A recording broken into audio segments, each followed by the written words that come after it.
ಸೋಮವಾರಪೇಟೆಯ creative ಅಕಾಡೆಮಿಯ 13ನೇ ವರ್ಷದ ವಾರ್ಷಿಕೋತ್ಸವ ಪಟ್ಟಣದ ಒಕ್ಕಲಿಗರ ಕಲ್ಯಾಣ ಮಂಟಪದಲ್ಲಿ ಅದ್ದೂರಿಯಾಗಿ ಜರುಗಿತು. ಕಾರ್ಯಕ್ರಮಕ್ಕೆ ಮುಖ್ಯ ಅತಿಥಿಯಾಗಿ ಆಗಮಿಸಿ ಮಾತನಾಡಿದ ಕೊಡಗು ವಿಶ್ವವಿದ್ಯಾನಿಲಯದ ಕುಲಪತಿ ಅಶೋಕ್ ಎಸ್ ಆಲೂರು, ಮಕ್ಕಳ ಬೆಳವಣಿಗೆಯಲ್ಲಿ ಪೋಷಕರ ಪಾತ್ರ ಮಹತ್ವದಾಗಿದ್ದು, ಶಾಲಾ ಶಿಕ್ಷಣದ ಜೊತೆಗೆ ಜೀವನದ ಮೌಲ್ಯಗಳನ್ನು ತಿಳಿಸಬೇಕೆಂದು ಹೇಳಿದರು.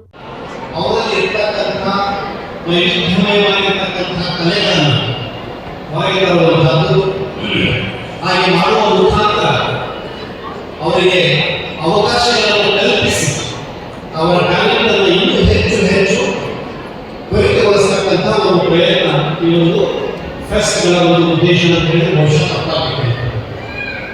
ಬಹಳಷ್ಟು ಸಾರಿ ನಾವು ನೋಡುತ್ತೇವೆ, ಇಲ್ಲಿ ಬಂದಿರ್ತಕ್ಕಂಥ ಪೇರೆಂಟ್ಸ್ ಬಹಳ ಲಕ್ಷಣಕ್ಕೆ ನಮ್ಮ ಆಸೆ ಮಾತಾಡಿದ್ರು. ಒಳ್ಳೆಯ ಸ್ಕೂಲ್ ಹುಡುಕಿ ಮಕ್ಕಳಿಗೆ ಅಡ್ಮಿಷನ್ ಮಾಡಿಬಿಟ್ಟು ಕೆಲಸ ಮುಗಿತು ಅನ್ನುವಂಥ ಪೇರೆಂಟ್ಸ್ ವಿಚಾರ. ಬಹಳಷ್ಟು ನೋಡ್ತಿಲ್ಲ, ಒಳ್ಳೆಯ ಸ್ಕೂಲಲ್ಲಿ ಹುಡುಕಾಡೋದು, ಅಲ್ಲಿ ಹೋಗಿ ಮಕ್ಕಳ ಅಡ್ಮಿಷನ್ ಮಾಡಿದ್ರೆ ಮುಂದಿನ ಎಲ್ಲ ಜವಾಬ್ದಾರಿ ಟೀಚರ್ಸ್ ಇಲ್ಲ ಮ್ಯಾನೇಜ್ಮೆಂಟ್. ಪ್ರಶ್ನೆಗಳಲ್ಲಿ ಕೇಳ್ತಕ್ಕಂಥ ಪ್ರಯತ್ನಗಳನ್ನು ನಾವು ಮಾಡ್ತಾ ಇರ್ತೀವಿ. ಯಾಕಂದ್ರೆ ನಾವು ಫೀ ಕಟ್ಟಿದ್ದೀವಿ, ನಮ್ಮ ಮಕ್ಕಳಿಗೆ ಕೈಯಲ್ಲಿ ಕೊಟ್ಟಿದ್ದೀವಿ. ಸ್ವಲ್ಪ ಪ್ರಾಯೋಗಿಕವಾಗಿ ನಾವು ವಿಚಾರ ಮಾಡಿದ್ದೇವೆ. ನಮ್ಮ ಮಕ್ಕಳು, ನಮ್ಮ ಶಿಕ್ಷಕರು ಮತ್ತು ನಾವು ಇಲ್ಲಿ ಬಹಳ ಮುಖ್ಯವಾಗಿರ್ತಕ್ಕಂಥ ಅಂಶಗಳು. ಮಕ್ಕಳು ಕೂಡ ತಮ್ಮದೇ ಇರತಕ್ಕಂಥ ಪ್ರಾಮಾಣಿಕ ಪ್ರಯತ್ನವನ್ನು ಮಾಡಬೇಕು. ಒಂದು 100%ದಲ್ಲಿ ಸುಮಾರು 33% ಮಕ್ಕಳ ಪ್ರಯತ್ನ ಇರಬೇಕು. ಅದರ ಜೊತೆಗೆ ಸ್ಕೂಲಿರ್ತಕ್ಕಂಥ ಶಿಕ್ಷಕರು ಅವರ ಪ್ರಯತ್ನವನ್ನು ಕೂಡ ಅದೇ ರೀತಿ 33.33% ಇರಬೇಕು. ಇದೆಲ್ಲದಕ್ಕಿಂತ ಮುಖ್ಯವಾಗಿ ಪಾಲಕರು, ತಂದೆ ತಾಯಿಯರು ಅವರು ಕೂಡ 33.33%. ಬಳಿಕ ಮಕ್ಕಳು ನಡೆಸಿಕೊಟ್ಟ ಸಾಂಸ್ಕೃತಿಕ ಕಾರ್ಯಕ್ರಮಗಳು ನೆರೆದಿದ್ದವರನ್ನು ರಂಜಿಸಿತು. ಪುಟ್ಟ ಮಕ್ಕಳಲ್ಲಿರುವ ಅಗಾಧವಾದ ಪ್ರತಿಭೆಗೆ ವೀಕ್ಷಕರು ಮೆಚ್ಚುಗೆ ವ್ಯಕ್ತಪಡಿಸಿದರು. ತಡರಾತ್ರಿವರೆಗೂ ಚಿಣ್ಣರ ನೃತ್ಯ, ಮಿಕ್ಕಿ ಮೌಸ್ ಡ್ಯಾನ್ಸ್, ಮಣಿ ಮುಕೇಶ್ ನೇತೃತ್ವದಲ್ಲಿ ನಡೆದ ಕರಾಟೆ ಪ್ರದರ್ಶನ ಆಕರ್ಷಕವಾಗಿತ್ತು. ಮಕ್ಕಳೊಂದಿಗೆ ಪೋಷಕರು ಕೂಡ ರ್ಯಾಂಪ್ ವಾಕ್ ಮಾಡಿ ಸಂಭ್ರಮಿಸಿದರು.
ಕಾರ್ಯಕ್ರಮದಲ್ಲಿ ಕ್ರಿಯೇಟಿವ್ ಅಕಾಡೆಮಿಯ ಪ್ರಾಂಶುಪಾಲೆ ದಿವ್ಯಾ ಮಹೇಶ್, ಕ್ರಿಯೇಟಿವ್ ಅಕಾಡೆಮಿಯ ಸಂಸ್ಥಾಪಕ ಮಹೇಶ್, ಬೆಟ್ಟದಹಳ್ಳಿ ಪಂಚಾಯಿತಿ ಪಿಡಿಒ ರವಿ ನಾಯಕ್, ಪವನ್ ಮತ್ತಿತರರು ಉಪಸ್ಥಿತರಿದ್ದರು.